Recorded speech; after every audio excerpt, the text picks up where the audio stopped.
विमल दाजुलाई जुन अवस्थामा आज यहाँ लगाएर लथालिङ्गै पारेको पतनको कगारमा उभ्याइदिएको छ त्यो सबै बिजेपीले नै गरेको।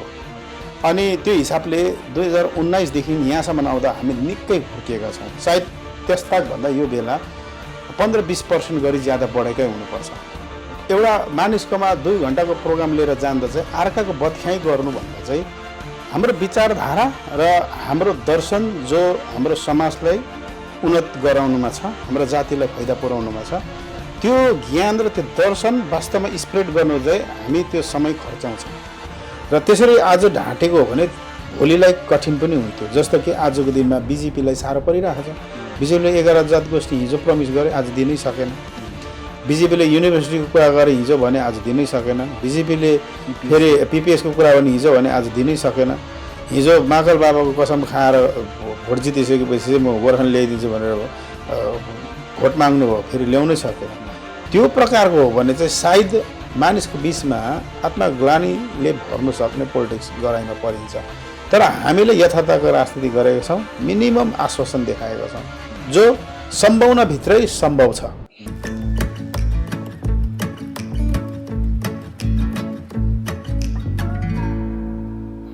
नमस्कार, कार्यक्रम 1 to 1 मा यहाँलाई स्वागत जनाउँदछु र कार्यक्रम 1 to 1 मा अब चुनावी माहौलमा हामी चुनावमा उठ्ने उम्मेदवारहरूलाई लिएर, पहाडका उम्मेदवारहरूलाई लिएर यो 1 to 1 को क्रमलाई हामी सुरु गर्न गइरहेका छौँ।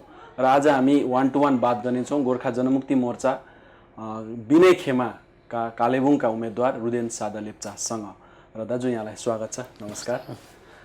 र जुन दिन तपाईँको नाम घोषणा भयो मङ्पुबाट, त्यो दिन मैले सम्झेँ त्यो दिन जुन दिन 2017मा भर्खर विनय तामाङज्यूले यो मोर्चा सम्हाल्नु भएको थियो। अनि कालेबुङमा त्यो दिन फर्स्ट कमिटी बनिँदै थियो र भित्र कमिटी बनिँदाखेरि अब त्यहाँ मतलब बहसहरू भइरहेको थियो होइन, त्यही अब हुनसक्छ पदहरूको लागि भइरहेको थियो।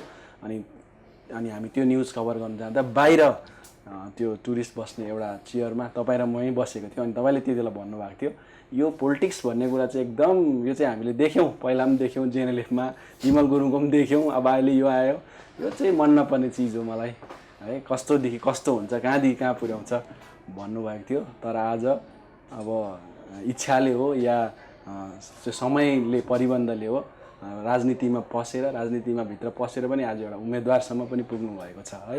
र कसरी यो के यो संजोग हो कि के भयो? मैले कतिपय अरू इन्टरभ्यूहरूमा पनि अरूलाई दिएको अन्तर्वार्तामा भनेको छु, पोलिटिक्स मेरो इन्टेन्सनको सब्जेक्ट चाहिँ पक्कै होइन। अनि जीवन कहिलेकाहीँ एक्सिडेन्ट जस्तो पनि लाग्छ। मान्छेले सायदै चाहेको भन्दा नचाहेकै कुरासँग उभिनुपर्छ भन्ने मलाई लाग्छ।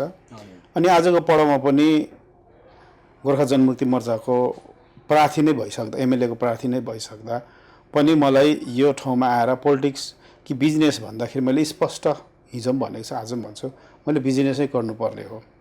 तर बिजनेस भन्ने कुरा एउटा परिवार धान्ने सब्जेक्टसँग मात्रै सीमित रहेकोले समाजसँग जोडेर अरू काम पनि गर्नुपर्छ भन्ने यदि विचारधारामा बहनुपर्छ भने सायद कि त सोसियल वर्कमा पनि संलग्न रहनुपर्छ। अनि त्यसरी नै राजनीतिमा पनि रहनु पर्दो रहेछ भन्ने कुरा केही हदसम्म हामीले बुझ्यौँ।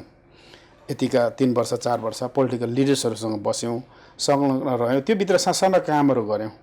ससाना काम गरेपछि पार्टीभित्र अनि पार्टीदेखि बाहिरका मानिसहरूसँग पनि जोडिँदाखेरि मानिसहरूले हामीमाथिको केही योग्यताको सम्भावनाहरू देखेपछि उहाँहरूको प्रोत्साहन दियाइले अनि कहिलेकाहीँ त्यसरी पनि के होइन, सायद उहाँहरू चाहँदैछ र ममा त्यो सम्भावना इफ छ भने सायद उहाँहरूले दिएको जिम्मेदारमा आफूलाई उभ्याएर त्यो जो उहाँहरूले ममाथि त्यो सम्भावनाले हेर्दा त्यो गर्नु सक्छु भने सायद यो समयलाई त्यसरी पनि प्रयोग गर्नुपर्छ भन्ने लागेको पनि हो।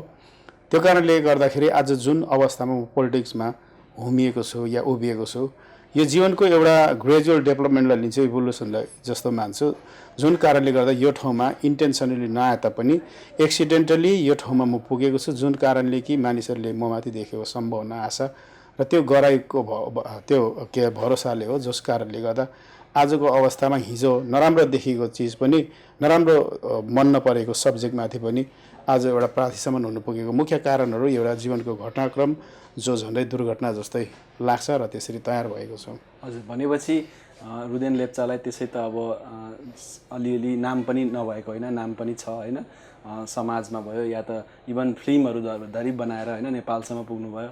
त्यसपछि पैसाको कमी छैन भनेपछि राजनीति चाहिँ कहीँ न कहीँ समाजको हित अथवा समाज सेवालाई नै मान्नुहुन्छ यसलाई। किनभने एट्र्याक्सनको विषय नै कहाँ छ र भाइ पाहाडमा।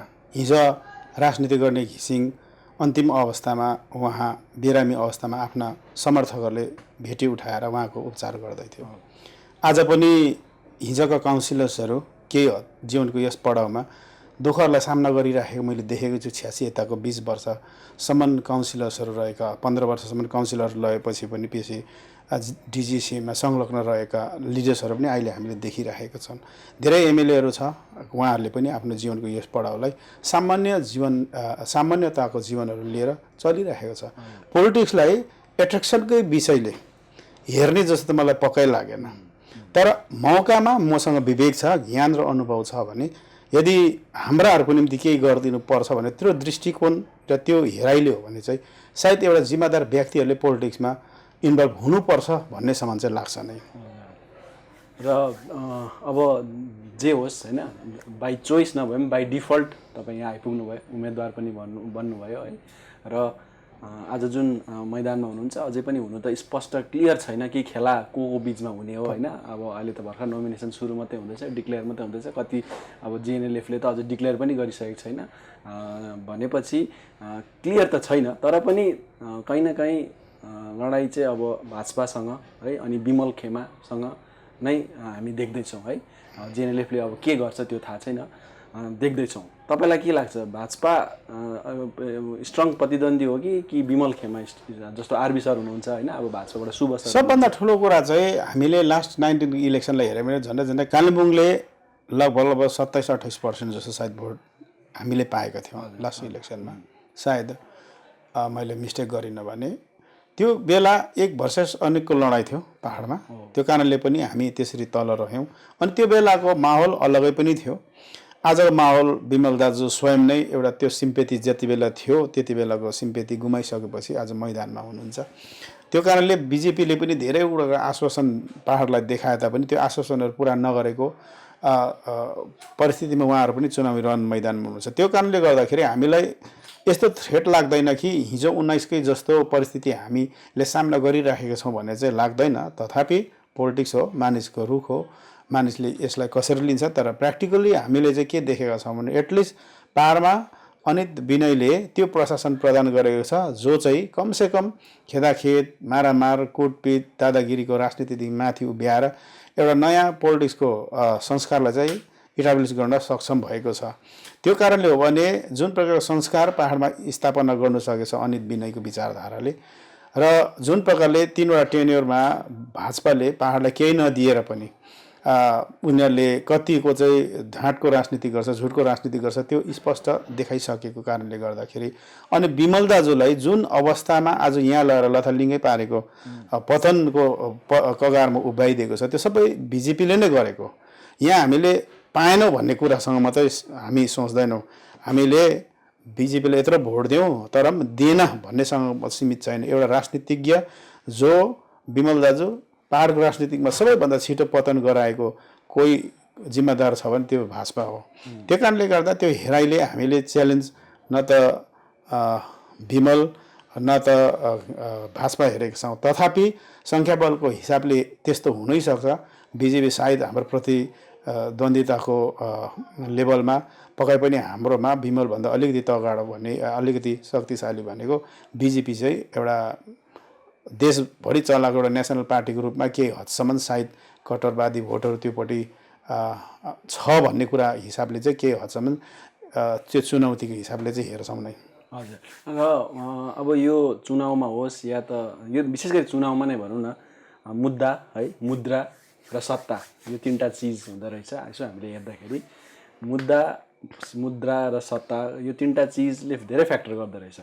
अनि त्यसमा अब यहाँहरूको बिचमा यहाँहरूको सत्ता पनि छ भनौँ 3 वर्षदेखि चलाइरहनु भएको छ जिटिए पैसाको पनि सायदै अब होइन सत्ता भएपछि दुःख हुँदैन तर जुन मुद्दाको कुरा छ नि त्यो मुद्दा अथवा भनौँ न सेन्टिमेन्ट हाम्रो मान्छे त धेरै सेन्टिमेन्ट छ आज जुन मान्छे देखिँदैछ अस्ति मङ्पू जाँदा होस् या आज तपाईँको नोमिनेसन फाइल गर्दा जुन मान्छे देखिँदैछ त्यो त मतलब एकमुठी मात्रै हो नि त होइन धेरै छ मान्छे त धेरै छ नाङ्लोभरि छ भनेदेखि त्यो त एकमुठी मात्रै हो नि त तर त्यो रहल मान्छेको भावनासँग खेल्ने अब जुन जस्तो तपाईँले विकासको कुराहरू गर्नुभयो यो गरेको छ होइन तपाईँहरूले तर विकास भन्ने कुरा चाहिँ मान्छेको यहाँभित्रै सबैको घर घरमा पुर्याउनु त सक्दैन मनभित्र त पुरै छोडिदिनुहोस् विकास कुरा होइन तर त्यो भावना भन्ने कुरा चाहिँ सबै सिधै यहाँ पुगिहाल्छ त्यसलाई केही त्यसको केही खर्चै लाग्दैन अनि त्यो भावना चाहिँ अलिकति अझै पनि अब जुन एउटा गद्दारको ट्याग होइन आन्दोलन बिगार्ने भन्ने कुराहरू चाहिँ त्यो चाहिँ अलिकति त्यसमा के तपाईँलाई डर लागेको छैन डर भन्ने कुरा चाहिँ यस्तो हो असल कुराहरू नि भाइ हुर्किनु धेरै नै कठिन छ ढिलो गरी हुर्किन्छ मैले हिजो अस्ति पनि एउटा अन्तर्वार्तामा भनेको छु किनकि सखुवा ढिलो वर्ष र त्यो सखुवा हो छिटो वर्ष र नै त्यो उत्तिस हो जो के हदसम्म मात्र खप्छ र 1 वर्षमा एउटा प्रयोगदेखि अर्को प्रयोगमा नहुने गरी उत्तिसको कुनै स्ट्रक्चरको अस्तित्व रहँदैन पनि त्यो कारणले हामी मान्छे पनि यति ढिलो बढ्छौँ तर हामीभन्दा छिटो यति छिटो अरू प्राणी बढ्छ उसको मृत्यु पनि त्यही कारणले पतन पनि छिटो हुन्छ त्यो कारणले हाम्रो विचारधारा भनेको अलिकति ग्रेजुअली नै डेभलप हुनुपर्ने हो अनि त्यो हिसाबले 2019 देखि यहाँसम्म आउँदा हामी निकै हुर्किएका छौँ सायद त्यसताकभन्दा यो बेला 15-20% गरी ज्यादा बढेकै हुनुपर्छ ओभरअलमा 15-20% भन्दा ज्यादा बढेकै हुनुपर्छ त्यो हुर्काइले हो भने हामीले अनुमान गरेर 15-20%ले पनि त्यो हुर्काइले हो भने हिजो 27 र हामी यहाँ छौँ भने सायद त्यो हिसाबले हामी खतरा महसुस चाहिँ गर्दैनौँ एउटा विश्लेषकको हैसियतले त्यसरी खतरा महसुस गर्दैन हामी यो पनि भन्दैनौँ कि हामी 100% भनेर त्यो पगलापनको कुरा गर्दैनौँ यथार्थमा पोलिटिक्स गर्ने भएपछि हाम्रो जवाबदेही पनि यथार्थवादी नै होस् भन्ने लाग्छ त्यो कारणले गर्दा सायद हाम्रो हुर्काइ हिजो 27% पनि थियो भने हाम्रो 20% को नयाँ एडिसन हाम्रो भएको छ भन्ने चाहिँ लाग्छ हाम्रो अनुमान गराइले त्यसो हो भने सायद हामीले के हदसम्म न्युट्रल फिगरहरूलाई पनि सायद हिजो हाम्रो आफ्नै क्याडर्सहरूको भोट थियो 27% सायद अझै 20% हुर्क्यौँ होला हामी त्यसो भए 40% भन्दा ज्यादा गरी हुर्केको छौँ र 10-5% पनि हामीले न्युट्रल भोट्सहरू हाम्रो विचारधारालाई मन पराएर यदि आकर्षित गर्न सकेका छौँ भने हामी यसलाई त्यति ठुलो च्यालेन्जको रूपमा लिँदैनौँ त्यसोस्ले कि किनकि पहाडका दुई ठुलो दल नै भनौँ या त बिजेपी होस् चाहे विमल फ्याक्सन होस् त्यो अलगिएको छ त्यो अलगिएको अवस्थामा हामीले त्यसरी यसलाई च्यालेन्जको रूपमा चाहिँ पक्कै लिएका चाहिँ छैनौँ हजुर अब जहाँसम्म अघि यहाँले भन्नुभयो प्रतिद्वन्दित्वको हिसाबमा हेर्दाखेरि अब भाजपा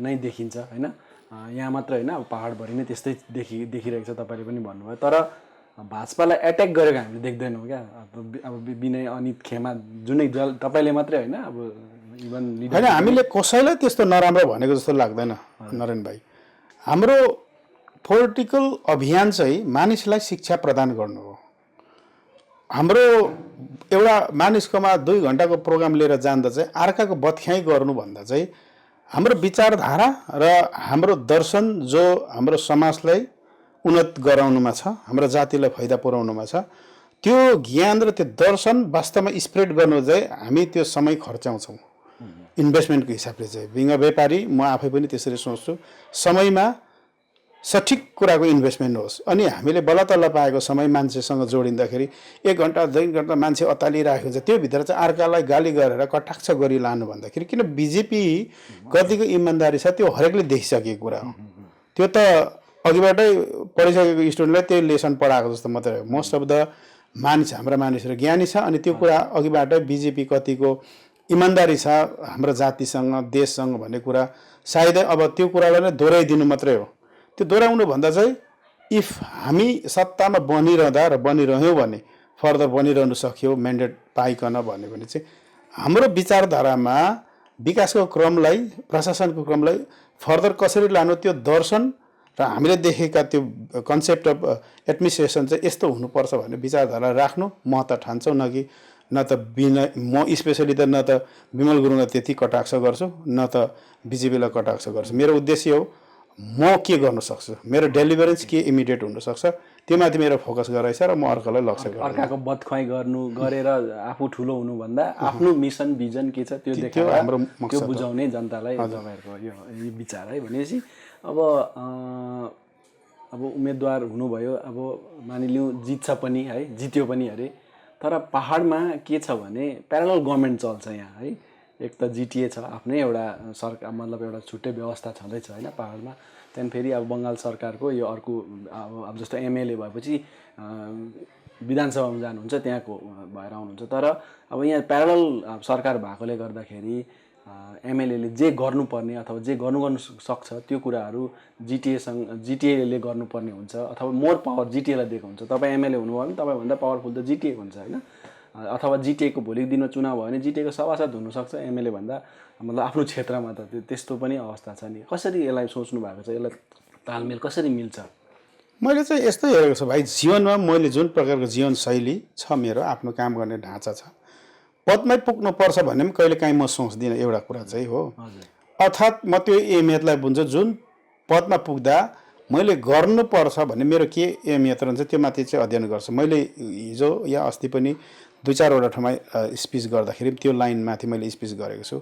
एउटा स्पष्ट कुरा चाहिँ के छ भन्दाखेरि, यहाँका एमएलएले दुईटा प्रशासनसँग बहुतै राम्रो सम्बन्ध स्थापित गर्न सक्नुपर्छ। यहाँको जिटिए, माथिको स्टेट गभर्मेन्ट, यी दुई प्रशासनको बिचमा आफूले एउटा साँगोको काम अर्थात् ब्रिजको काम गर्नु सक्यो भने चाहिँ वास्तवमा त्यो अहमियत एमएलएको बढेर जान्छ भन्ने लाग्छ। आफै एमएलए होइन, एमएलए माथि गएर बिजन माग्ने हो, तल ल्याएर बिजन छरिदिने मात्रै हो। त्यसको कटनी गर्ने एमएलए आफै चाहिँ हुँदैन। मेरो दृष्टि चाहिँ त्यस्तो छ। त्यसो हो भने एउटा एमएलए भइसकेपछि ऊ जिटिए प्रशासनसँग पनि त्यतिकै सम्बन्ध स्थापित गरेको हुनुपर्छ। अनि ऊ त्यसरी नै स्टेटको प्रशासनमा बसेका मिनिस्ट्रियल हरेक मिनिस्ट्रीसँग पनि त्यसरी सम्बन्ध स्थापित राखेर यदि बस्नु सकेको एमएलए हो भने प्रभावी रूपमा सायद एमएलएको पदको डेलिभरेन्स दिन सक्छ। अदरवाइज त्यो मिसअन्डरस्ट्यान्डिङमा यहाँ कि त माथि स्टेटसँग मिल्यो, यहाँ जिटिएसँग मिलेन, या त जिटिएसँग ठिक छ स्टेटसँग मिलेन भने एउटा एमएलए निरज जिम्बाजीले भने जस्तै त पान पनि खानु नसक्ने या पान मात्रै खाने जस्तो मात्रै पद रहेछ भनेर उहाँले एउटा रिग्रेट गर्दै गरेको मैले उहाँको इन्टरभ्यूमा हेरेको छु। त्यो कारणले गर्दाखेरि आफ्नो अहमियतलाई बढाउनु भने चाहिँ यो दुईटा तहको सरकारसँग मिलेर आफ्नो बिचमा साँगोको काम गर्ने पाराले काम गर्न सकेपछि त्यो चाहिँ चतुर्याई, सायद एमएलएको एउटा चतुर्याई जस्तो लाग्छ। त्यो वेमा काम गर्छु भनेर मैले सोचेको छु। त्यसरी सोच्नु भएको छ। जसरी हर्क सरले झन्डै बिमल गुरुङको टाइममा लास्टमा उहाँले 6 महिनामा त बिल्कुल मतलब रिभोल्ट गर्नुभयो, तर काम निकै गर्नुभयो नि होइन, कलेजहरू धेरै ल्याउनु भयो। त्यसको बादमा सरिता राईको एमएलए टेन्युरमा एकदमै तपाईँले भने जस्तो अपोजिट डिरेक्सन भयो। अनि साँच्चै नै जनताले केही फाइदा पनि पाउन सकेन है। यहाँको चाहिँ के छ, अब जस्तो हामीले त्यो 52वटा जुन चाहिँ घोषणापत्र त हेऱ्यौँ होइन, पार्टीगत रूपमा निकालेको, तर अब क्षेत्रीय हिसाबमा हेर्दाखेरि त्यो 52वटा बाहेक पनि अरू केही त सोच्नु भएको होला। जस्तो त्यो त्यहाँनिर पानीको है, पार्किङको समस्या त लेखिएको छ, तर निश्चित पानीको लागि यो गर्छु है, पार्किङको लागि यो गर्छु भन्ने निश्चित छैन नि त। त्यसको लागि केही तपाईँको छ? हिजो पनि मैले एउटा सानो पत्रकार सम्मेलनमा एउटा सिद्धान्तमाथि कुरा गरेको छु। किनभने पानीको जरुरत डे बाई डे बढेर गएको छ अनि हाम्रो सोर्सेसहरू नेचरमा उति नै छ जति हिजो थियो। यहाँ प्रब्लम हो, किनकि पानीको बायोलोजिकल ग्रोथ होइन कि आज टाउनमा मान्छे बढ्दैछ। मान्छेहरू एक इलाकादेखि बजारसँग आकर्षित भएर बजार पसेको अवस्थामा बजारमा ज्यादा पपुलेसन बढ्छ। अनि दोस्रो मुख्य कारण हो कि कालिम्पोङलाई डिभिजनदेखि डिस्ट्रिक्ट बनाइनु। डिस्ट्रिक्ट बनाइसकेपछि इन्फ्रास्ट्रक्चरहरू बिस्तारै बिस्तारैहरू लाइक डिएम अफिस आयो, त्यसरी नै एसपी अफिसहरू आयो, अनि अन्य डिपार्टमेन्टका पनि डिस्ट्रिक्ट हेडक्वार्टरहरू इटाब्लिस हुन थालेको छ। तर थाल्दाखेरि चाहिँ यो बायोलोजिकल ग्रोथ भन्दा यस्तो एडमिनिस्ट्रेटिभ जुन ग्रोथ भएर आयो त्यसले गर्दा कालिम्पोङ डेन्स पपुलेटेड हुँदै गइराखेको अवस्थामा छ, जसले गर्दा सरकारी डिपार्टमेन्टको गाडीहरूको आवाज जत बढेर गयो। अनि राख्ने ठाउँ त्यही कालिम्पोङ जत्रो छ त्यत्रै हो, जमिनको उपलब्ध छैन, जमिन उपलब्ध गर्नु नसकिराखेको परिस्थितिभित्र डे बाई डे बढ्दैछ। तर यहाँ मोनोटोनसली ट्रेडिसनल रूपमा डेभलपमेन्ट हुँदैछ भने चाहिँ डिस्ट्रिक्टको इन्फ्रास्ट्रक्चर त्यसरी डेभलप हुँदैछ भन्ने लाग्छ। मेरो देखाइमा चाहिँ त्यसरी गरिबस्यो भने यो समस्याको समाधान यदि पहाडकै पानी चलाएर हो भने चाहिँ कहिले पनि समाधान हुँदैन भन्ने चाहिँ मलाई लाग्छ। त्यसो उसले हो भने त्यसो भए के गर्ने त? किनभने मैले पाइपको साइज बढाएर मैले सोर्सको साइज त बढाउन सक्दिनँ, त्यो मेरो बसको बात होइन। त्यसो सोर्सको साइज बढ्दैन भने पाइपको साइज बढाउनु किन? उत्रै पाइपमै पानी आउँछ त, पानी त्यत्रै पाइपबाट आएपछि आज एभ्री इयर हुनुपर्छ 5 देखि 10% पपुलेसन कालिम्पोङमा बढ्दैछ कि त्यसमा डिस्ट्रिक्ट पनि हुनुको मुख्य कारण हो। त्यो डिस्ट्रिक्ट आयो भनेर हानि भन्ने कुरा होइन, तर यसलाई व्यवस्थित प्रकारले यसको इन्फ्रास्ट्रक्चरलाई सजाउन नसकेको हामी देख्छौँ। त्यो कारणले यदि भोलि हामी एमएलए भइसक्दा त्यो सक्षमता राख्यो भने जिटिए अनि स्टेट एडमिनिस्ट्रेसनसँग बसेर अबको फर्दर डिस्ट्रिक्ट लेभलका जति पनि अरू इन्फ्रास्ट्रक्चर बनिन्छ, जस्तो जेल, डिस्ट्रिक्ट जेल बनेको छैन, डिस्ट्रिक्ट जेल बनिन्छ। त्यसरी नै तपाईँको एग्रिकल्चरको हेड अफिसहरू डिस्ट्रिक्ट लेभलको बनिन थाल्दा अहिलेसम्मको डेभलपमेन्ट गराइछ ती इर्दगिर्द, त्यहाँ डिएम अफिस उतापट्टि एसपी अफिस उँधोपट्टि पिडब्ल्युडी अफिस इर्दगिर्द सबैतिर कन्जस्टेड बनाइँदै लाँदैछ यी स्ट्रक्चर बनाएर। त्यो कारणले यस गर्दा चाहिँ त्यो बढ्दै पनि जाँदैछ, नयाँ अफसर्सहरू थपिँदै जाँदैछ, कालिम्पोङमा झन् डे बाई डे कन्जस्टेड हुँदै जाँदैछ। तब यसलाई डिकन्जेसन गरेर लानु अलिक लङ टर्ममा अलिकति लङ टर्म प्लान गऱ्यो भने चाहिँ मैले देखेको चाहिँ एटलिस्ट अब एग्रिकल्चर हेड अफिसहरू चाहिँ सहरदेखि बाहिरको ग्रामीण इलाकामा यसलाई पन्छाइयो भने त्यहाँ पुऱ्यायो भने जेल त आखिर के बैमान गर्ने मान्छेहरू बस्ने त हो, कमसेकम 5-10 किलोमिटर सहरदेखि कहीँ अलिक अलग गइयो भने त्यो माथि वाटर कन्ज्युम जुन चाहिँ हुन्छ त्यसलाई पनि अलिकति लेभलमा राख्न सक्छ अनि टाउनसिपलाई पनि बजारदेखि बाहिर पनि तन्काउन सक्छ। त्यसो गर्दा ग्रामीण इलाका पनि बिस्तारै टाउनसिपमा परिणत सहरी हुँदै आउने मौका देख्छु। अनि पानीको जुन प्रकारको बढावा, जुन प्रकारको डे बाई डेको स्कार्सिटी बढ्दैछ त्यसलाई पनि केही हदसम्म अलिक लङ टर्ममा रोकिराख्न सक्छ भन्ने लाग्छ। अनि त्यसरी कि मानिसहरू पनि बस्तीबाट आफ्नो आफ्नो ठाउँमा ठुल्ठुलो अफिसहरूको स्ट्रक्चर बनिँदै जाँदा आकर्षित हुन्छ, उनीहरू बस्तीदेखि फेरि सहरको आकर्षणदेखि अलग गिन थाल्छ, हाम्रै ठाउँहरू पनि सहर हुँदैछ भनेर बस्तीबाट सहर पस्ने क्रम पनि रोकिन्छ। त्यो कारणले बस्ती पनि बिस्तारै सहरमा परिणत हुन्छ अनि पानीहरू पनि जुन प्रकारको डे बाई डे पपुलेसन त्यो जुन प्रकारको पाखाबाट आएर बजारीकरण गरेको अवस्थामा मानिसहरू जसरी बजारमा सङ्ख्या बढ्दै जान्छ त्यसलाई पनि हामी रिड्युस गर्न सक्छौँ या बढ्नु नदिएर त्यसलाई यथावत राख्न सक्छौँ।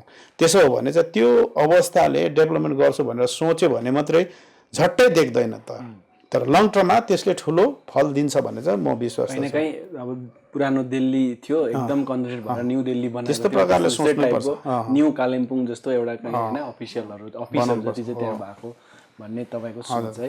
अब यो पार्किङको कुराहरू पनि छ नि, अब त्यो एउटा पार्किङ जो बनिएको धेरै वर्ष भयो अहिलेसम्म ओपनिङ हुन सकेको छैन।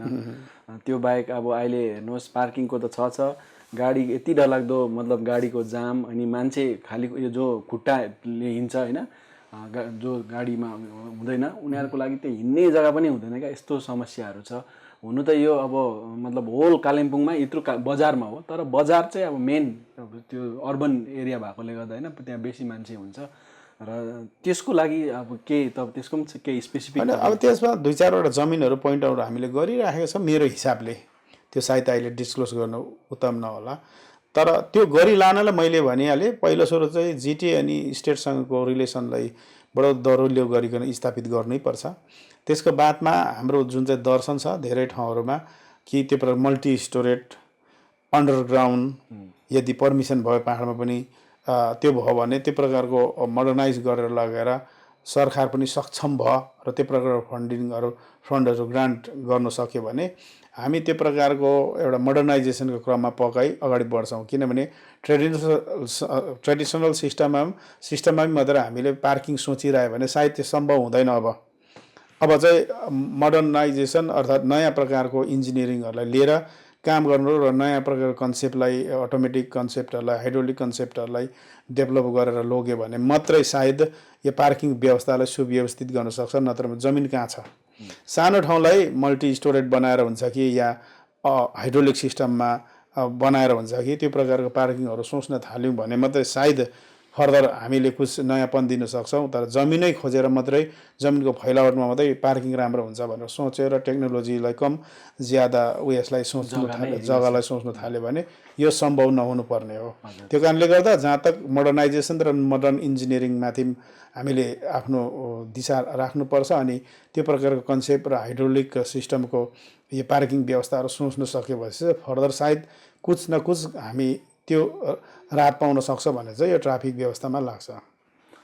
अब विगत 3 वर्षदेखि जिटिएमा हुनुहुन्छ है, विकास अथवा मतलब विकासको लागि फन्ड नआएको होइन, आएकै हो तर भने जस्तो विकास देखिएको छैन। मैले अघि भने जस्तो सहरमा विशेष गरी ग्रामीण क्षेत्रमा धेरै भयो भन्ने पनि सुनिन्छ। तर पनि अहिले पनि तपाईँले सायद सुन्नुभयो होला 2 दिन अगाडि नो भोट नो रोड भन्ने एउटा न्युज, त्यो पनि ग्रामीण पनि होइन, त्यो म्युनिसिपालिटी एरियाबाट त्यस्तो खबरहरू पनि आइरहेको छ। र के यो कहीँ कमी कमजोरी भएको छ यसलाई? डेभलपमेन्टकै प्रक्रिया र डेभलपमेन्टलाई हेर्ने हो भने मान्छेले 75% भोटर्सहरूले इन्डियामै पार्टिसिपेसन गर्दैन। किनभने जुन सपनाहरू देखाएर सरकारमा सत्तामा पोलिटिकल लिडर्सहरू आउने गर्छ त्यो हिसाबले अनुरूपले देशको अर्थव्यवस्थाको हिसाबले नै दिनुपर्दा उसकोमा त्यो खालको कमी कमजोरीहरू हुन्छ नै जसले मान्छेको आकाङ्क्षालाई 100% दिएर मान्छेलाई खुसी राख्न सक्छ। इन्डियाको लेभलमा त्यो समस्याहरू त्यसरी ग्रस्त छ हाम्रो भारतभरि प्रत्येक ग्रामीण इलाकामा। जो मानिसलाई बाटो चाहिएको छ, असल हस्पिटल चाहिएको छ, पिउने पानी चाहिएको छ, इत्यादि कुराहरूमा हामी सक्दैनौँ। त्यसमा पनि जिटिए व्यवस्था यस्तो हो जसको आफ्नै ओन रेभिन्यू छैन, अर्थात् राजस्व बिनाको सरकार यदि भारतमा चल्छ भने त्यो मात्रै हो जो कि जिटिएलाई मान्छौँ। जबकि ग्राम पञ्चायतका आफ्नै सानो सानो राजस्व उठाउने प्रावधानहरू प्रदान गरिएको छ। म्युनिसिपालिटीको निकै बेसी राजस्वहरू उठाउने प्रावधानहरू छ। तर जिटिए लिँदाखेरि हिजोका हाम्रा धेरै ज्ञानी वर्गले इभन हाम्रो आन्दोलनकारीहरूले नेताहरू जो विमल दाजु अनि घिसिङको पालामा पनि त्यस्तो व्यवस्था ल्याएको हो जुन व्यवस्थाले आफ्नै ढाँचामा काम गर्न सक्दैन। जबसम्म माथिबाट एउटा प्याकेज दरो दिँदैन त्यो पैसा नपाइकन आफ्नो हिसाबले आफ्नो रेभिन्यूद्वारा यहाँ एउटा पिउनलाई एपोइन्टमेन्ट दिएर सेलेरी दिने पैसा आफ्नो रेभिन्यूबाट छैन। र त्यो प्रकारको व्यवस्था बेटुङ्गोको व्यवस्था ल्याएको कारणले गर्दा जबसम्म स्टेट सम्पन्न हुँदैन या सेन्ट्रलले कुछ गर भनेर पैसा दिँदैन तबसम्म आफ्नो खुसीले पहाडमा मानिसको हरेक डेभलपमेन्टको आकाङ्क्षाको पक्षमा गएर काम गर्न नसक्ने अवस्था छ नै।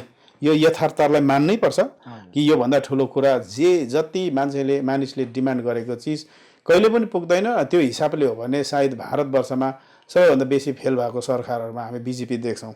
किनकि जुन आकाङ्क्षा इच्छामा मानिसहरूले भोट दिएका हुन् त्यो हिसाबले आजको दिनमा कहाँ चाहिँ इम्प्लोइमेन्ट जेनेरेट गर्न सकेको छ, बिजेपी फेल छ। त्यो हिसाबले जुन प्रकारको डेभलपमेन्टको सपना देखाएको छ त्यो उसले हो भने डेभलपमेन्ट पनि भारतवर्षमा हुन सकिरहेको छैन। त्यो हिसाबले मानिसको पार्टिसिपेसन भन्ने कुरा यो डेभलपमेन्ट बेसलाई मात्रै गऱ्यो भने सायद 10 देखि 25% मानिसले भोट हाल्छ, बाँकी मानिसले हाल्दैन। त्यसो भने विचारधारामाथि हाल्नुपर्छ भन्ने हाम्रो मानिसलाई भनाइ छ। किनभने विचारधारा भन्ने कुरा चाहिँ पोलिटिकल आइडियोलोजी भन्ने कुरा चाहिँ सबैभन्दा ठुलो मानिसलाई लङ लास्टिङली थेकिराख्ने एउटा कन्सेप्ट हो। त्यो कारणले गर्दा विचारधारा सबैभन्दा मुख्यता लिन्छौँ। त्यो कारणले डेभलपमेन्ट नै चाहिँ हामी डेभलपमेन्ट त हुँदाखेरि गर्ने हो, नहुँदाखेरि के गर्छ, हुँदाखेरि दिने हो। र जिटिए त्यस्तो सम्पन्न आफ्नो रेभिन्यूमा काम गर्ने एउटा प्रशासन होइन। त्यो कारणले मानिसहरूको इच्छाको पक्षमा हामीले काम गर्न सक्ने सायद आधालाई दुःखमा राखेर आधालाई सुखमा नै अगाडि बढाउनु पर्छ भन्ने लाग्छ। त्यो कारणले त्यो यथार्थ एक ठाउँमा छ। तर पनि अनित विनय भन्ने कुरा एउटा नयाँ पोलिटिकल संस्कारलाई स्थापित गर्ने एउटा विचारधारा लिएर पोलिटिक्समा आएका हुन् र मानिसहरूलाई हामी यसै मौकामा त्यसो पनि भन्न चाहन्छौँ अब चाहिँ पोलिटिक्स गराइमा डेभलपमेन्ट एक तौरमा छ। डेभलपमेन्ट मात्रै हाम्रो मुख्य धारा होइन, तर यो विचारधारा हो जसले अब पहाडलाई खेद्नु हुँदैन, पहाडीलाई जलाइदिनु हुँदैन र एक अर्कामा मिलेर बस्नुपर्छ। 86 को जस्तो 6 इन्ची घटाइदिने, विमल दाजुले जस्तो सम्पूर्णै पहाड भरेको जेनेललाई खेदाइदिने जस्तो कन्सेप्टको पोलिटिक्सदेखि माथि आएर अब चाहिँ एउटा ठाउँमा डेमोक्रेटिक वेमा पोलिटिक्स गर्नुपर्छ भन्ने विचारधारा स्थापित गर्नु हो। त्यो कारणले गर्दा विकास नहुनु बाध्यता हो, रहर होइन। दिनु सक्ने हुँदाहुँदै दिनु नसकेको परिस्थिति हामीले जन्माएका होइनौँ। यो हाम्रो बाध्यता हो। त्यो बाध्यताभित्र हामीले मानिसलाई एजुकेट गर्नुपर्छ। अब त्योभित्र मानिसले डेभलपमेन्ट भएन र दिँदैन भन्यो भने पाहाडको मानिसहरूले 25% पनि मान्छे खुसी नहुनुपर्ने हो। त्यो कारणले त्यो यथार्थलाई त्यसरी लिनुपर्छ भन्ने लाग्छ। सबैकोमा अघि मैले भने जस्तो सबैकोमा विकास पुर्याउनै सक्ने कुरै होइन। यहाँले जुन विचारधारा कुरा गर्नुभयो नि होइन, यो विचारधारा हामी बारम्बार सुनिरहेको छौँ। नयाँ सोच नयाँ विचार भन्नाले यो जुन एउटा नयाँ आइडियोलोजी आएको छ, तर यो यस्तो आइडियोलोजी चाहिँ हामीले अब जस्तो म आफैले पनि 86 यो घिसिङको सत्ता सकेर विमल आएको देखेँ। विमल गएर अहिले यो ट्रान्जिसन देखेको छु, 2टा ट्रान्जिसन देखेँ। ट्रान्जिसन पिरियडमा सबैले यस्तै भन्छ, नयाँ नयाँ विचारहरू पोख्छन्। तर जब फुल फ्लेजेड सत्तामा आउँछ नि, सत्तामा आइसकेपछि र एउटा म्यान्डेट पाइसकेपछि उसको त्यो विचारधारा नै परिवर्तन हुन्छ। अरू विरोधीहरू अथवा अरू त बोल्नै नहुने हुँदै नहोस् भनेको जस्तो गर्छ। त्यस्तो त हुँदैन होला। त्यस्तो अहिले पनि अनित विनयले झन् 3 वर्षभन्दा बेसी जेसुक होस् सरकारको ब्लेसिङ दिएमा सरकार चलाइकै हो। त्यसरी देखिएन पनि कहिलेकाहीँ उताउला हुनु खोजे तापनि हाम्रा बिबिचमा पुरानै संस्कारभित्र हुर्केका हाम्रा भाइहरूले काहीँ काहीँ बेइमान गरेको जस्तो पनि लाग्छ हामीलाई। तथापि त्यसमा नर्मलाइज गर्नु हाम्रा माथिका लिडर्सहरूले प्रशस्त प्रयास गरेको छ। अनि मलाई लाग्छ हामी पनि नजिक पुगेका छौँ अनित विनयसँग। त्यो कारणले उहाँहरूको विचारधारामा यही विमल दाजु आउने क्रममा पनि मानिसहरू स्पेसली हाम्रा युवा जमातहरू धेरै आक्रोशित थिए। तर पनि त्यो जुन प्रकारले डिल गर्नु सक्नुभयो, त्यो कारणले आज पाहाडमा एउटा नयाँपन प्रदान गर्न सकेको छ। फर्दर पनि त्यसरी गर्छ भन्ने कुरामा म चाहिँ विश्वस्त छु। म्यान्डेट पाएर पनि यो विचारधारा रहिरहेको छ। जहाँसम्म यो नितान्त कालेबुङको विषय छ नि, जस्तो एउटा अल्टरनेटिभ हाइवेको निकै डिमान्डहरू भइरहेको थियो बिचमा है। अल्टरनेटिभ हाइवे एउटा आवश्यकता हो भन्दैछ। यसबारे पनि केही सोच्नु भएको छ? मैले हेर्नुहोस् यो धेरै एउटा ग्रुपले धेरै सर्भेहरू पनि बाइकमा आएर आवाज गर्दै थियो। मैले हेरेको पनि थिएँ, न्युजहरूमा पनि त्यति बेला देखेँ। हाम्रो सन्दीप जैन साथीहरू पनि त्यसमा छ। तर हामीले सानो जिटिए क्षेत्रमा हुँदाखेरि एउटा वैकल्पिक राजमार्ग होस् भन्ने उद्देश्यले अघिबाटै स्केलेटन कोरिसकेका छौँ। वान इज एउटा 27 माइलबाट आएको बाटो हो, जो आजको अवस्थामा तपाईँले हेर्नु गयो भने 27 माइल बाङ्गे बजारदेखि लिएर 18 फुटे ठुलो बाटो बनेर समथार आउँदैछ, जसमा एनएसपिसीसँग हामीले लाइजनिङ गरिकन अघिबाटै 20 करोडको फन्ड आवन्टित थियो नै। मार्चको पछाडि लास्ट मार्चको पछाडि त्यो टेन्डर हुन आँटेको बेला कोभिड लागेपछि त्यो हुन सकेन, त्यो थाँतीमा छ। तर हामीले त्यति बेलाको जिएमहरूलाई सबैलाई भनेर, किनभने 2टा ठाउँमा छ, एउटा तल कालीझोडा, वान इज 27 माइल। 2टा वास्तवमा उनीहरूको आफ्नो इन्डस्ट्रियल क्षेत्र भएको कारणले गर्दा उनीहरूले पनि एउटा पब्लिकलाई अलग्गै ब्रिज दिएर त्यो इन्डस्ट्रियल क्षेत्रबाट चाहिँ आवाज जावतको क्रमलाई बन्द गर्ने उनीहरूको पनि छ। त्यो कारणले गर्दा हामीले त्यो एउटा ब्रिज बिचको बाटो अपनाएको छौँ र त्यो ब्रिज बाटो पक्का बाटो ब्रिज दिएपछि चाहिँ त्यो ब्रिजद्वारा चाहिँ हामी 27 माइल भएर ठुलो 18 फुटे बाटो अलरेडी स्टार्टेड छ। त्यो 19-20 करोडको बाटो अलरेडी स्टार्टेड छ, जो सुरुकसम्म आइसकिगएको छ। त्यसलाई ल्याएर चारखोल जोड्नु सकेपछि यसरी भएर रेली हुँदै त्यो अल्बर्ट बिर्ला भएर अलगढा जाने अलगढामा जानु सक्छ, सिक्किम जाने सिक्किम जानु सक्छ, बजार पस्नु सक्छ। अलरेडी हामीले सोचेका छैनौँ, अलरेडी स्टार्ट गरिसकेको अभियान हो। हामी त्यो प्रारम्भिक अवस्थामा छौँ र त्यसलाई कति ठाउँमा वाइडनिङ गर्नुपर्छ। अनि त्यसमा तपाईँहरूलाई यो पनि थाहा होस्, 12 माइल फाटकदेखि हामीले पेम्लिङसम्म, पेम्लिङको जङ्गलसम्म अघिबाटै स्टेट हाइवेमा यो बाटोलाई अन्तर्भुक्त गरिदिएका छौँ। त्यो कारणले कि जिटिएको लाइबिलिटिजमा अब यति लामो 46 किलोमिटर बाटो रहँदैन। 12 माइल फाटकदेखि लिएर पेम्लिङसम्म हामीले यो बाटोलाई जिटिएद्वारा एनओसी दिलाइकन पिडब्ल्युडी स्टेट हाइवेलाई प्रदान गरेका छौँ। किनभने मोस्ट अफ द बाटोहरू स्टेट हाइवे मतलब कालिम्पोङ डिस्ट्रिक्ट भइकन आफ्नो डिभिजन भए तापनि चित्रेदेखि अलगढासम्म मात्रै एउटा मात्रै पिडब्ल्युडीको बाटो हो स्टेट हाइवे। त्यो कारणले गर्दा हामीले सोच्यौँ एउटा मौका छ यो भित्र स्टेट हाइवेलाई एक्सटेन्सन गर्नुपर्छ भने 12 माइल फाटकदेखि लिएर अहिले जुन चाहिँ निर्माणाधीन अवस्थामा छ नेसनल हाइवे 717A त्योसँग कनेक्ट गर्नुपर्छ भनेर यसलाई हामीले परिणत गरिसकेका छौँ। मानिसले यी कुराहरू गरिराखेको कुराहरू वास्तवमा नजरअन्दाज गरेको मात्र होइन, नजरअन्दाज मात्रै गरिराखेको छ, तर हामीले आफ्नो काम लङ टर्म भिजनको हिसाबले गरिराखेका छौँ। त्यो हामीले अरूले जस्तो प्रचार गरेका छैनौँ। प्रचार गरिराख्ने जरुरत महसुस गरेनौँ कि हामीले पोलिटिक्स गर्दा चाहिँ प्रचार गरेर त्यसको नामलाई लिन होइन, हाम्रो एउटा सोसियल वर्करको हिसाबले बिजनेस पनि गऱ्यौँ, सोसियल वर्करको हिसाबले पोलिटिक्स पनि गरेको कारणले यसको एडभर्टिजमेन्ट ज्यादा गरेनौँ।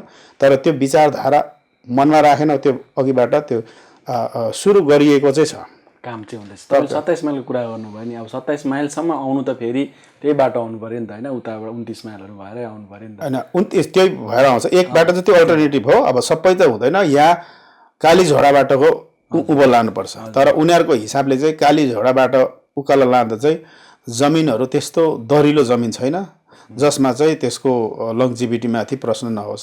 त्यो कारणले गर्दा अलिक स्टेबल बाटो चाहिँ 27 माइलबाट भित्र पस्ने पनि एउटा 50% चाहिँ कमसेकम एउटा बाटोलाई वैकल्पिक दृष्टिले हेर्न सकिन्छ भन्ने चाहिँ हो। किनभने बाटो बनाउँदाखेरि अब लङ टर्ममा त्यो कतिको फिजिबिलिटी छ त्यसलाई पनि ध्यान दिनै पर्छ। हजुर। अब अर्को एउटा छ, मैले एउटा यो माथि एउटा उयो पनि गरेको थिएँ, यो जुन चाहिँ डिआई फन्डेड डेभलपमेन्ट, अब नितान्त मतलब यो चाहिँ दार्जिलिङ डिस्ट्रिक्टकै कुरा हो खासमा, डिआई फन्डेड डेभलपमेन्टको जुन पर्चापट्टाको कुरा छ, यो एक्चुअली के गरेको छ भने जस्तो यहाँहरूको जुन घोषणापत्र छ त्यसमा पनि पहिलो नम्बरमै छ, तर त्यसलाई मुछिदिएको छ। कसरी मुछेको छ भने चिया बगान, कुलेन बगान र वन बस्ती अनि डिआई फन्ड डेभलपमेन्ट भनेको छ, जबकि यो अलिक डिफ्रेन्ट विषय हो। किनभने यो तपाईँले अलिकति स्टडी गर्नुभएको छ होइन, किनभने डिआई फन्ड डेभलपमेन्टको त अलरेडी पर्चा छ नि, सबै कुरो छ, खच्यान छ, सबै छ, म्युटेसन पनि हुन्थ्यो होइन। अब अहिले लोकल्ली अलिकति अनि अब यसको एक्सपर्टहरूको भनाइअनुसार चाहिँ सानो एउटा नोटिफिकेसन होइन निस्क्यो भनेदेखि चाहिँ यो भइहाल्ने भनेर। अन्त हामीलाई चाहिँ लाग्छ कहीँ न कहीँ यो यहाँबाट लिएर जाने नेताले पनि यसलाई कहीँ अलिकति राम्रो नबुझेको हो कि, या त अनि उहाँ गएर जसलाई बुझाइँदैछ उसले पनि अब त्यही वन बस्ती अरूको जस्तो सम्झिरहेको छ कि जस्तो हामीलाई लागिरहेको छ। तपाईँले यसमा स्टडी गर्नुभएको छ? मैले गरेको छु। यो ठुलो कुरा नहुनुपर्ने जहाँ तक हो, ल्यान्ड रिफर्म्स जहाँ तक चिफ मिनिस्टरकै अधीनस्थै थियो लास्ट 5 इयर्स पनि सायद, तर हामीले पर्सुएसन गर्नु नसकेको चाहिँ के हो भन्दाखेरि जुन प्रकार 17मा हामी आयौँ, 17मा आएर त्यो परिस्थिति सामना गर्दथ्यौँ कि जटिल कुराहरू गरि नसकेर मानिसहरूलाई एउटा भावनात्मक आन्दोलनको अवस्थादेखि एउटा नर्मल सिट डेभलप गराउनमा मान्छेलाई तयार गर्न सबैभन्दा इम्पोर्टेन्ट ठान्यौँ र त्यसरी जिटे प्रशासन त्यसरी चलाइयो। त्यसको बादमा 19 को इलेक्सन हामीले त्यसरी लड्यौँ, प्र्याक्टिकल राजनीतिको उयसलाई अवधारणा लिएर हामी त्यहाँ गयौँ। मानिसले त्यो कुरा स्वीकारेनपछि पहाडले पोलिटिकल मोरल गुमाइपठायो अनित बुनेलले खासै चाहिँ।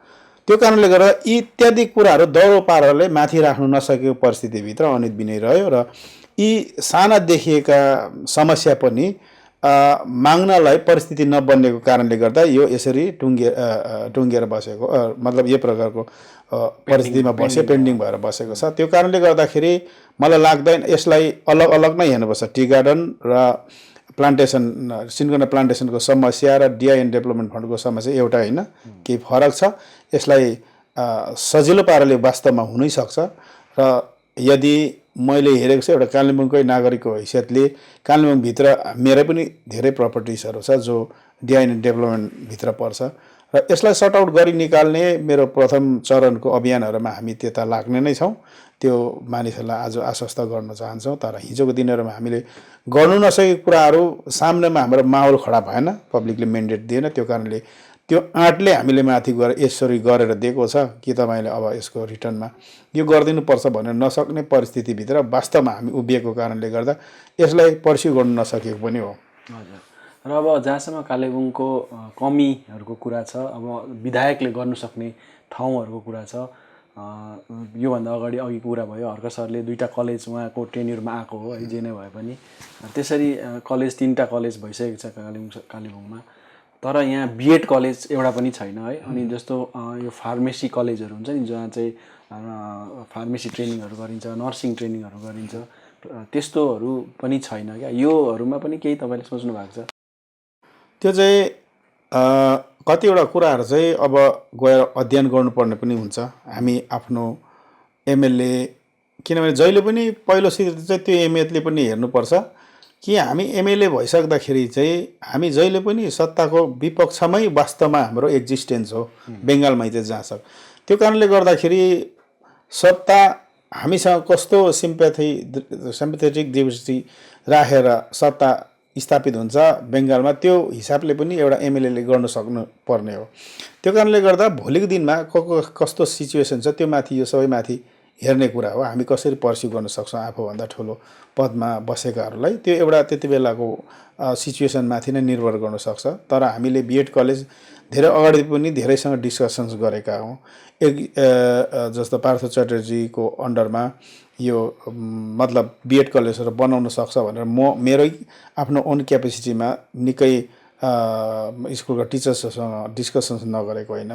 तर सबभन्दा ठुलो कुरा चाहिँ अब अहिलेको जुन प्रकारको नेसनल एजुकेसन सिस्टम छ त्यो अदला बदली हुने जस्तो परिस्थिति देख्दा पनि यसलाई यो प्रक्रियालाई झट्टै कसरी लिनुपर्ने हो पनि सोचिएको हो। त्यो कारणले सायद भोलिबाद जेनरल कलेजमै त्यो कुरा इन्ट्रोड्युस भयो भने बिएड कलेज अलग सेपरेटली स्थापना गर्नुपर्छ पर्दैन भन्ने कारणले गर्दा पनि यसको मुभमेन्ट त्यति बेला जरुरत हुँदाहुँदै पनि गरिहाल्नुहोस् ठिक हो कि होइन भनेर हामीले त्यसलाई थाँतीमा राखेको विषयमा पनि आउँछ। तर फर्दर हेरौँ मतलब नेसनले त्यो शिक्षा पद्धतिलाई कसरी राख्छ त्यो हेरेर बिएड कलेज कालिम्पोङमा अति आवश्यक छ भन्ने कुरा हामीले अनुभव गरेकै हो। त्यो माथि गर्न परेको खण्डमा भविष्यमा शिक्षित वर्गसँग मिलेर त्यो कुराकोमा पहल अवश्य गरिने नै छ।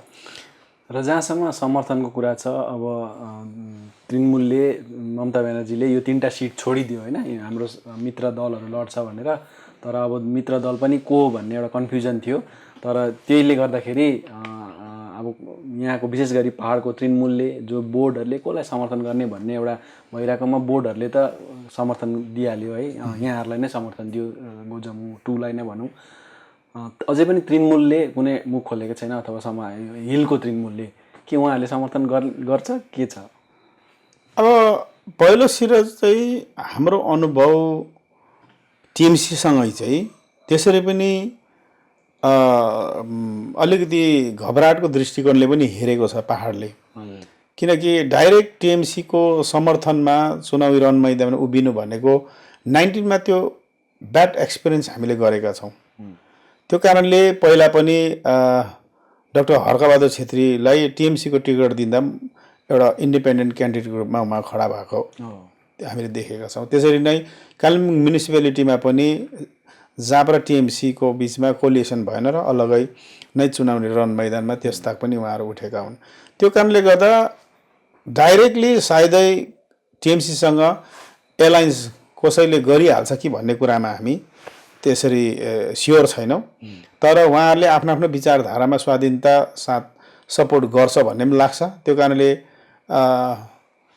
अनि टिएमसी वास्तवमा टिएमसीको आफ्नै क्याडर्सहरू भन्दा टिएमसीलाई अलग सिम्पथी राखेर टिएमसीको एउटा विचारधारा पोलिटिकल त्यो सेकुलरिजम माथिको विचारधारालाई लिएर भोट हाल्नेहरू चाहिँ बेसी छ टिएमसीलाई। यो होइन कि टिएमसी आफ्नै क्याडरको बलमा चाहिँ टिएमसी दह्रो छैन पहाडमा। तर टिएमसी त्यो टिएमसी हो जो चाहिँ विचारधारागत रूपमा टिएमसी जस्तो मुस्लिम्स माइनोरिटी सायद कतिवटा अरू माइनोरिटीहरूले टिएमसीलाई बिजेपीलाई मन नपराएको कारणले गर्दा पनि त्यतातिर भोट डाइभर्सन गरेको। तर उनीहरूको प्रो मात्रै हो ओरिजिनल क्याडर्सहरू नहुनु पर्ने। त्यो कारणले त्यो हिसाबले हो भने सायदै टिएमसीलाई त्यति दह्रो एउटा फ्याक्टर रूपमा मानिँदैन पनि पहाडमा। तथापि उहाँहरूको आफ्नो एउटा छ आफ्नो दलगत आफ्नो भोटर्सहरू छ। त्यो भोटर्सले हामीलाई पनि दिनु सक्छ जो हामीसँग लाइक माइन्डेड छ। उनीहरूले बिजेपीलाई पनि दिनु सक्छ किनभने लास्ट इलेक्सनमा बहुत सारा टिएमसीहरूले बिजेपीलाई भोट दिएको छ लास्ट हाम्रो अनुभवमा। त्यो हिसाबले हो भने उहाँहरूले एकै ठाउँ सल्लाह गरेर त्यति बेला त किन हाम्रो एलायन्स थियौँ सल्लाह गरेको एलायन्सलाई पनि भोट नदिएर बिजेपीलाई नै म्याक्सिमम दिएको छ त्यति बेलाको हाम्रो अनुभव गऱ्यो भनेपछि आज उनीहरूले सल्लाह गरेर एकै झोलामा हाल्छ भन्ने कुरामा चाहिँ हामी विश्वास त छैनौँ। त्यति फरक चाहिँ पर्दैन के अरे अब यो जुन प्रकारले तपाईँले अब यो लड्नु अघि आउनु भयो नि होइन हामीले देखेको छौँ विगतहरूमा पनि एउटा नेताको मुख हेरेर एमएलएहरू बनिएको छ होइन। तर अब यहाँ चाहिँ के छ भने विनय तामाङज्यू र अनित थापाज्यूलाई एउटा जुन ट्याग थियो होइन त्यो लागेको त्यो अझै पनि धेरै साह्रो परिरहेको छ र तपाईँले कालेबुङमा आफ्नो बलबुतामा भनौँ न अब आफ्नै इमेजलाई देखाएर लड्नुपर्ने अवस्था कहीँ न कहीँ भइरहेको छ। त्यसले गर्दाखेरि यो यत्रो ठुलो क्षेत्र छ कालेबुङ है, यसलाई कसरी चाहिँ म्यानेज गर्ने सोचिरहनु भएको छ? अब पहिलो सुरु चाहिँ हामीले योपालि ठुलो सभा गर्ने इच्छा राखेका छैनौँ, जो मेला ग्राउन्डभरि मोटर स्ट्यान्डभरि गरे, किनभने मेला ग्राउन्ड र मोटर स्ट्यान्डको सभाहरूले हाम्रो अनुभव गराइमा चाहिँ हाम्रै सपोर्टर्सहरू जान्छ जो बस्तीमा छ या सहरमा छ। हामीदेखि अलग त आउने होइन, जहाँ लगेर पनि आफ्नै गीत सुनाउनु र आफ्नै सुन्नेहरूलाई सुनाउनु भने त त्यो त सायद ठिक होइन भन्ने चाहिँ हामीले योपालि सोचेका छौँ। त्यस उसले योपालि चाहिँ ज्यादा गरी हामी ग्रामीण इलाका होस् चाहे वार्ड वाइज अर्बन एरियामा होस् त्यसरी प्रचार गर्नुपर्छ, ताकि हाम्रो पुगाइ चाहिँ हरेक क्षेत्रमा पुगोस्, ताकि क्यान्डिडेट उम्मेदवार र पब्लिक बिचको सिधै कन्ट्याक्ट होस् भन्ने चाहेका छौँ र म्याक्सिमम हामीले हरेक क्षेत्रमा पुग्ने प्रयास गर्दैछौँ र त्यसरी पुग्ने प्रयास गरिनेछ। र योपालिको हाम्रो चुनाव अभियान चाहिँ ठुलो सभा होइन, अलिक टेक्नोलोजीलाई पनि लिने अनि साइड बाई साइड हामी ज्यादा रिच गर्ने, हाम्रो चुनाव अभियानलाई चाहिँ मानिससँग तल्लो लेभलसम्म तृणमूल लेभलसम्म झरेर चाहिँ वास्तवमा जोडिने प्रयास गर्दैछौँ योपालि। र धेरै समय दिनुभयो। अन्तमा अब तपाईँले जुन प्रकारको आज अब राजनीतिमा यसरी फुल फ्लेजेड आउनुभयो होइन, अनि एउटा एकजना व्यवसायी हुनुहुन्छ, दुईवटा एक हिसाबले हेर्दाखेरि दुईवटा एकदमै कन्ट्रास्ट छ क्या। अब बिजनेस भनेको यस्तो चिज हो, त्यहाँ एकदम इमान्दार हुनुपर्छ, भने कुरा तपाईँले जुन दिन वचन दिएको हुन्छ त्यो पुरा गर्नुपर्छ, अनि बिजनेस फैलिएर जान्छ। त्यो सायद तपाईँले त्यो सबै गर्नु भएर नै यति फैलिएको छ है। तर राजनीति अर्को जग्गामा अघि तपाईँले पनि भनिहाल्नुभयो, भने जति सबै कुरा गर्नु सक्दैन, यहाँ भनौँ एक हिसाबले ढाँट्नुपर्छ। र कसरी म्यानेज गर्नुहुन्छ अब यसलाई? सबैले जनताले यस्तो हुन्छ राजनीतिमा, जनता यसरी आउँछ कि अब नहुने कुरा पनि उसले चाहिँ गरिदिन्छ, यो नेताले चाहिँ गरिदिन्छ भन्ने टाइपको पनि आउँछ। अब उनीहरूलाई यो हुँदैन भन्नु पनि उसको मन दुखाउनु हो, अब हुन्छ भन्नु पनि तपाईँले त्यो गर्नु सक्नुहुन्न होइन, त्यस्तो अवस्था आउँछ। पक्का आउँछ, त्यो रियालिटीलाई नकार्न सक्दैन। तर आजैबाट हामीले मानिसलाई त्यसरी नै एजुकेट गरेका छौँ। भोलि आउने खाल्डाको बारेमा आज हामीले बताइदिएका छौँ, किनभने यो हुनसक्छ त्यो हुनै सक्दैन भन्ने कुराको यथार्थ आजदेखि पढाएका छौँ। र त्यसरी आज ढाँटेको हो भने भोलिलाई कठिन पनि हुन्थ्यो। जस्तो कि आजको दिनमा बिजेपीलाई साह्रो परिरहेको छ। बिजेपीले 11 जात गोष्ठी हिजो प्रमिस गरे, आज दिनै सकेन। बिजेपीले युनिभर्सिटीको कुरा गरे हिजो भने आज दिनै सकेन। बिजेपीले फेरि पिपिएसको कुरा भने हिजो भने आज दिनै सकेन। हिजो महाकाल बाबाको कसम खाएर भोट जितिसकेपछि चाहिँ म गोर्खाली ल्याइदिन्छु भनेर भोट माग्नु भयो, फेरि ल्याउनै सकेन। त्यो प्रकारको हो भने चाहिँ सायद मानिसको बिचमा आत्मग्लानीले भर्न सक्ने पोलिटिक्स गराइमा परिन्छ। तर हामीले यथार्थको राजनीति गरेका छौँ, मिनिमम आश्वासन देखाएका छौँ, जो सम्भावनाभित्रै सम्भव छ। त्यो कारणले गर्दा त्यही पस्केका छौँ। हाम्रो स्पिच दियाइमा होस्, मानिससँग कनेक्ट हुँदाखेरि त्यही सम्भावनाको कुरा गरेका छौँ। जो असम्भव छ हामीले कसम खाएर भनेका छैनौँ। त्यो कारणले समस्या पक्का आउँछ, तर पनि त्यसरी आउँदैन जो बिजेपीले आज फेस गरिरहेको छ। बिजेपीले एउटा धार्मिक भावनाभन्दा माथि गएर बिजेपीले जति गरेको छ ढाँटभन्दा माथिको केही राजनीति गरेको छैन। त्यो कारणले पनि उनीहरूले प्रश्न गराए बेसी हुनुपर्छ। विमल दाजुको पनि त्यो, विमल दाजुले पनि त्यसरी ढाँट गर्दा रियालिटीमा त आखिर अनित र विनय जुन बाटो घुमेर आयो त्यही बाटो नै मन पराएर आयो, उसको पनि त्यो प्रकारले केही छैन। तर हामीले चाहिँ यथार्थ बताएका छौँ र यथार्थ अहिले बताएको कारणले गर्दा भोलि पनि हाम्रो पब्लिकसँगको सामना गराइमा सायद उनीहरूले जतिको दोषारोपणको शिकार हामी हुनुपर्छ भन्ने चाहिँ मलाई लाग्दैन। जे हुनसक्छ, सम्भव छ हुन्छ, हुँदैन भने बरु सिधै हुँदैन एकदम हुँदैन। जस्तो अनित थापाज्यूले पनि भन्नुभएको छ, ढाँटेर चुनाव जित्नुभन्दा बरु सत्य बोलेर हार्नु पर्यो भने बरु हारोस् तर सत्य बोल्छु भन्ने है। हुन्छ, धेरै धेरै धन्यवाद है। चुनावको माहौल अब सुरु भएको छ होइन, नोमिनेसन भर्खर सुरु हुँदैछ, को विथड्र गर्ने हो र फाइनल कसको खेला हुनेछ त्यसमा फेरि हामी चर्चा गर्नेछौँ तपाईँसँग। सायद फेरि चुनाव अगाडि एकखेप भेट हुन्छ होला है। आज यो एकदम व्यस्त समय तपाईँले हामीलाई दिनुभयो र धेरै कुराहरू राखिदिनु भयो, तपाईँलाई धेरै धन्यवाद। Thank you. दर्शकवृन्द, यहाँ हुनुहुन्थ्यो गोर्खा जनमुक्ति मोर्चा विनय खेमाबाट कालेबुङका उम्मेदवार रुदेन सादा लेप्चाज्यू, र उहाँसँग हामीले आज 1-to-1 बात गऱ्यौँ। र आगामी दिनमा अन्य उम्मेदवारहरूसँग पनि यसरी 1-to-1 बातको यो क्रमलाई लिएर हामी उपस्थित हुनेछौँ। आजको निम्ति म लगायत हाम्रो सम्पूर्ण टोलीलाई बिदा दिनुहोस्। नमस्कार।